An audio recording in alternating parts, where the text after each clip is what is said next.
Buenos días, hoy te voy a mostrar cómo activar y desactivar el porcentaje de la batería en la barra de estado en honor 400 Lite.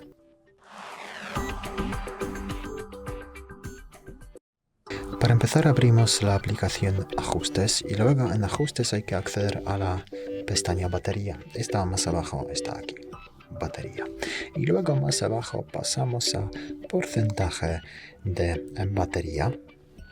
Y aquí tenemos tres opciones, como ves, podemos ocultar el porcentaje, colocarlo, no es esta opción, sino porcentaje de batería, colocar el porcentaje dentro del icono de batería o al lado del icono.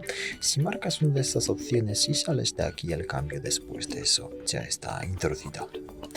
Muchas gracias por ver el vídeo, te comentario abajo, suscribirte al canal. Hasta luego.